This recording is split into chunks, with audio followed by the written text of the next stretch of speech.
Hello everyone, what is up. क्या हालचाल है आप सबके। आई होप सबके हालचाल बहुत ज्यादा बढ़िया होंगे। आज हम लोग आ चुके हैं एक और इंटरेस्टिंग टॉपिक, एक इंफॉर्मेटिव टॉपिक के साथ, दैट इज कि आईसीएसआई आपके आंसर कॉपीज में क्या इंपॉर्टेंट चीजें चेक करता है। उन्हें क्या ऐसी चीजें चाहिए एक्स्ट्रा जो आप लोग एक्ट लिख कर आते हो, सेक्शन लिख कर आते हो, प्रोविजन जो आप लोग आंसर लिख कर आते हो, उसके अलावा क्या इंस्टीट्यूट को चाहिए एक स्टूडेंट की आंसर कॉपी में, ताकि वो उसको पास कर पाए, अच्छे मार्क्स दे पाए। आज हम उस पर बात करने वाले हैं। बहुत इंपॉर्टेंट टॉपिक है। इसके बारे में मैंने पहले प्रीवियस वीडियोस में बात करी है, बट मेरी ड्यूटी है as your mentor, as your बड़ा भाई, कि मैं आपको टाइम टू टाइम इस बारे में रिमाइंड कराता फिरूं।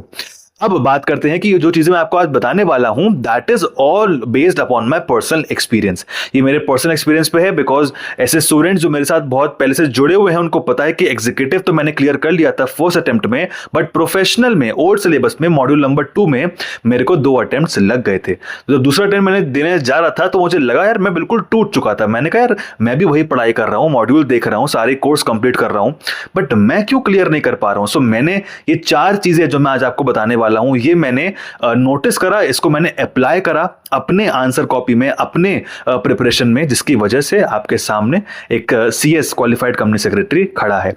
तो वही मैं आपको आज बताने वाला हूं। ये मेरा पर्सनल एक्सपीरियंस है। इंस्टीट्यूट कोई इस बारे में इंफॉर्मेशन हमें नहीं प्रोवाइड करता है ऑफिशियली, ये हमको खुद एक्सपीरियंस करना पड़ता है और उस पर काम करना पड़ता है। तो टाइम बिल्कुल भी वेस्ट नहीं करते हैं, चलते हैं सीधा टॉपिक पर। The very first point is कि आपकी जो आंसर कॉपीज हैं वो फंबल्ड नहीं होनी चाहिए। इसका मतलब क्या है कि आप लोगों को एक फ्लो में आंसर्स लिखने हैं। फ्लो का मतलब ये नहीं होता है कि आप लोग को आंसर नंबर 1 लिखना है, फिर 2 लिखना है, फिर 3, फिर 4, फिर 5, फिर 6। मैं ऐसा नहीं कह रहा हूं, बट आप जो भी क्वेश्चन चूज करते हो उसके सारे सब पार्ट्स पहले ट्राई करो।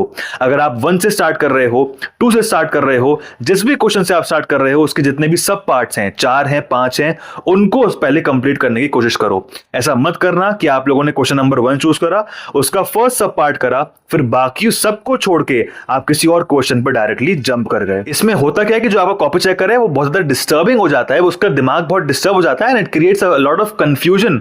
उसको बहुत टाइम लगता है, 2x 3x टाइम लगता है कॉपी चेक करने में एक नॉर्मल स्टूडेंट के कंपैरिजन में, बिकॉज आप लोगों ने जो है आंसर्स आगे पीछे बहुत फंबल किए हुए हैं।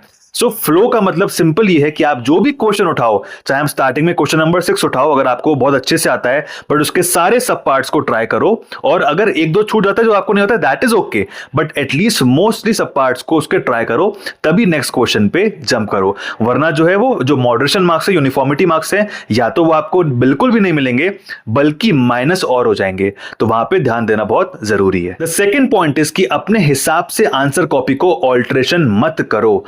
करना बहुत बुरी बात है। मैंने कई बार देखा है अपने एग्जाम हॉल में, जब मेरा अटेम्प्ट होता था तो प्रोफेशनल में कई सारे बच्चे क्या करते थे, जब 10 से 15 मिनट पहले उनको आंसर कॉपीज मिल जाती हैं, आपको पता ही होगा, तो उसकी सील ओपन करके वो लोग जो है पेंसिल और अपना स्केल को यूज करके वो लोग साइड में जो मार्जिन होती है ना वो ड्रॉ करना शुरू करते थे।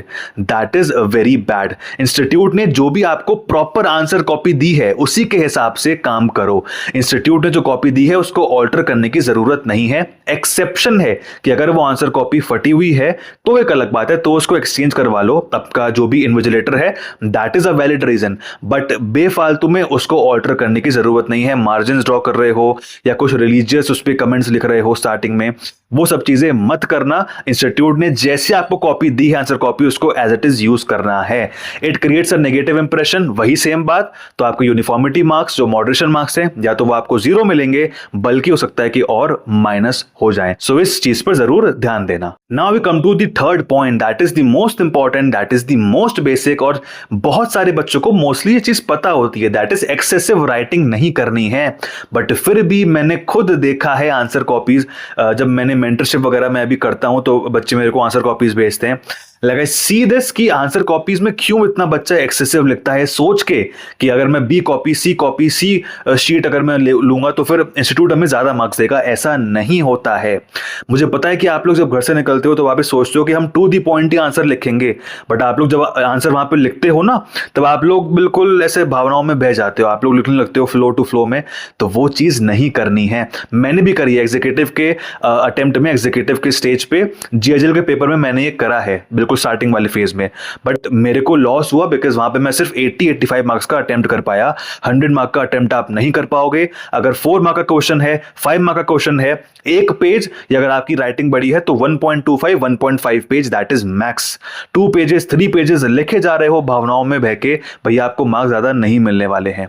और वैसे भी पूरे पूरे फुल मार्क्स तो मिलना बहुत मुश्किल होते हैं ऐसे प्रोफेशनल कोर्स में। तो आप लोग टू द पॉइंट लिखोगे तभी आप 100 मार्क का अटेम्प्ट कर पाओगे और आप इंश्योर कर पाओगे कि यस मैं इसमें एग्जामिशन तक स्कोर कर सकता हूं।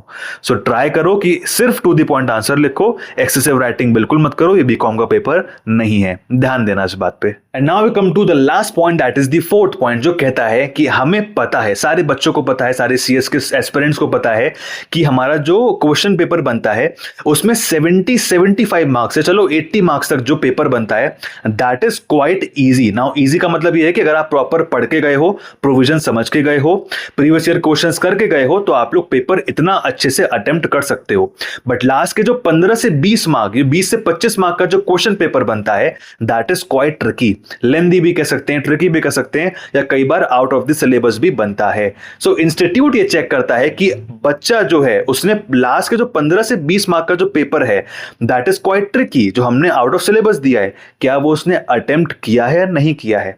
अगर अटेम्प्ट ही नहीं किया है, अगेन नेगेटिव इंप्रेशन कि हम ऐसे बच्चे को मेंबर नहीं बनाएंगे जो अपनी ऐसा परेशानी वाली स्थिति में पीछे हट जा रहा है, उसको फेस करने के बजाय वो पीछे हट जा रहा है, तो वो शायद आपको पास नहीं करेंगे, मैं ये नहीं बोल रहा हूं, बट आपको प्रॉपर मार्क्स नहीं देंगे, यूनिफॉर्मिटी मार्क्स तो बिल्कुल भी नहीं मिलने हैं। सो उस चीज पर ध्यान दो। मैंने नोटिस करा है ऐसा होता है, बट रियलिटी क्या है आई डोंट नो, बट मैंने नोटिस करा है कि यहाँ पे हम लोगों ने चीज देखी है कि 15 से 20 मार्क का जो पेपर बनता है, that is quite tricky for students, और वो सबके लिए कॉमन होता है, दैट इज सबके लिए ट्रिकी होता है। उसमें आप लोग किस तरीके से अटेम्प्ट करते हो, नहीं करोगे लॉस है आपका, करोगे तो इंस्टीट्यूट पे एक पॉजिटिव इंप्रेशन पड़ेगा कि yes you are at least facing that problem जो सबके साथ है, आप एटलीस्ट उसमें कुछ ना कुछ तो लिखकर आ रहे हो।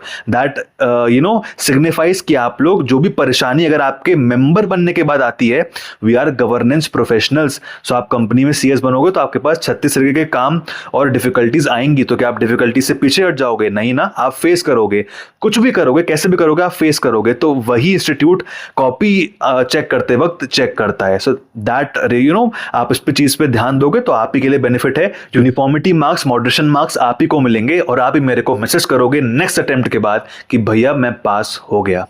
सो ये कुछ 4 चीजें हैं जो मैंने नोटिस करी हैं सेल्फ, यार सच में मैंने खुद सेल्फ एक्सपीरियंस बेस्ड ये 4 चीजें हैं जो मैंने खुद नोटिस करी हैं। चीजें और भी हैं, मैं आगे आने वाली जो वीडियोस हैं उसमें आपको बताऊंगा जरूर, बट अभी के लिए 4 चीजें हैं जो बहुत इंपॉर्टेंट हैं।